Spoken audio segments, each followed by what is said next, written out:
तरीके से आगे बढ़ा देंगे। 22 के बाद भी श्री राम जन्मभूमि तीर्थ क्षेत्र न्यास के द्वारा प्रभु श्री रामलला के दर्शन करने के लिए जो भी कार्य योजना तैयार होगी, इसके अनुसार यहां पर स्थानीय स्तर पर राज्य सरकार पूरा सहयोग करके आने वाले श्रद्धालुओं को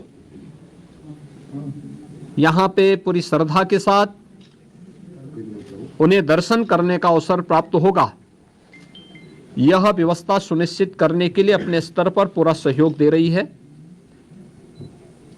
इसके लिए टेंट सिटी भी लगाई गई हैं, धर्मशालाओं को भी तैयार किया गया है,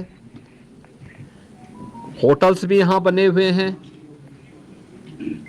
लखनऊ, वाराणसी, प्रयागराज, गोरखपुर या अन्य शहरों से यहां के आने के लिए एक बेहतर ग्रीन कॉरिडोर की व्यवस्था भी दी गई है, जिससे कहीं भी किसी को कोई दिक्कत न हो। सुरक्षा की पुख्ता व्यवस्था की जा रही है, किसी भी स्तर पर किसी भी श्रद्धालु को दिक्कत न हो, इसके पूरे प्रयास किए जा रहे हैं। अभी से तैयारियां की जा रही हैं, क्योंकि हर एक मन में उत्साह है, उमंग है। 5 सदी के बाद ये अवसर आया है, तो स्वाभाविक रूप से हर श्रद्धालु इस बात को चाहता है कि मैं भी रामलला का दर्शन करूं। मेरी अपील होगी सभी जनता जनार्दन से कि जो भावनाएं उनके मन में है वही हमारे मन में भी है, और इसलिए हम लोग बेहतर तालमेल और समन्वय से अगर दर्शन करने के लिए आएंगे तो दर्शन भी हो पाएगा, और किसी प्रकार का कोई कष्ट किसी भी श्रद्धालु को और किसी भी आने वाले यात्री को अयोध्या धाम में नहीं होगी। पैदल लोग न चले। हम लोग देख रहे हैं बहुत सारी जगह से लोग पैदल चले आ रहे हैं, वे पैदल न करें। भीषण शीतलहरी चल रही है। अपने बिना बताए कार्यक्रम के अनुसार भी न चले। राज्य के अंदर हम लोग व्यवस्थाएं दे रहे हैं, जनपदों को भी देंगे, राज्यों को भी व्यवस्था देंगे, हर एक व्यवस्था से के साथ करेंगे। हम लोग भी कोऑर्डिनेशन करेंगे, और हम लोग तीर्थ क्षेत्र न्यास के साथ भी हम एक जिसके बारे में चर्चा करके विस्तृत कार्य योजना बनाएंगे। लेकिन अगर हर व्यक्ति अपने तरीके से आएगा तो कहीं अव्यवस्था किसी स्थिति न पैदा हो, ये हमें देखना होगा। और हर व्यक्ति इस बारे में अपना जैसे अब तक सहयोग करते रहे हैं, तो उस सहयोग को अगर आगे भी जारी रखेंगे तो हमें भी बहुत सुविधा होगी, और हर एक श्रद्धालु को, आने वाले श्रद्धालु को भी प्रभु श्री रामलला के 500 वर्षों के बाद, कई शताब्दियों के बाद दर्शन करके आनंद की अनुभूति होगी, अंतःकरण से उन्हें आनंद की अनुभूति होगी। इसके लिए भी बेहतर कोऑर्डिनेशन की दिशा में प्रयास प्रारंभ किए गए हैं।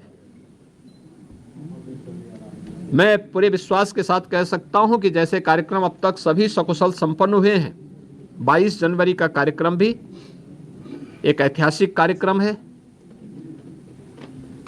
भारत के विश्वास और लोक आस्था की पुनर्प्रतिष्ठा का, भारत के गौरव की पुनर्प्रतिष्ठा का कार्यक्रम है। इस कार्यक्रम को हम लोग जनता जनार्दन और सभी आम जनमानस के सहयोग से, पूज्य संतों के आशीर्वाद से, रामलला की कृपा से सकुशल संपन्न करने में सफल होंगे।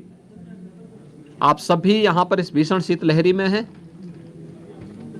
मैं आप सबको भी हृदय से धन्यवाद देता हूँ कि अयोध्या की पल पल की घटनाओं को, पल पल की खबरों को आप देश तक पहुँचा रहे हैं, और इस अपील को भी पहुँचाएंगे कि बिना प्रोग्राम के और बिना किसी उसके अगर लोग थोड़ा सा धैर्य रख करके अपनी बारी का इंतजार करने के साथ यहाँ के लिए कार्यक्रम के अनुसार आएंगे तो किसी को भी असुविधा नहीं होगी। इस प्रकार की व्यवस्थाएं यहाँ पर की जा रही हैं, और प्रदेश सरकार, स्थानीय प्रशासन इसमें भरपूर सहयोग करेगा। बहुत बहुत धन्यवाद। कोई रजिस्ट्रेशन पोर्टल भी होगा ताकि ऑडियंस को सभी प्रकार की चीजें, सभी चीजें इसमें की जा रही हैं। स्थानीय प्रशासन के साथ लोकल स्तर पर हम लोग इसकी व्यवस्था कर रहे हैं और प्रदेश में हम लोगों ने इसके लिए बीट प्रणाली भी लागू करने के लिए कहा है, जो निचले स्तर तक लोगों से संवाद बना करके उनको लाने और उनको व्यवस्थित तरीके से दर्शन कराने में योगदान दे सके। जिला स्तर पे किस तरह की सुविधाएं लोगों को? देखिए, हर प्रकार की व्यवस्थाएं होंगी, उसके लिए हम प्लानिंग कर रहे हैं। जैसे ट्रेन्स आएंगी यहाँ पे, ऐसे ही लोकल स्तर पर हम राज्य से बसेज की व्यवस्था की तैयारी करेंगे। सर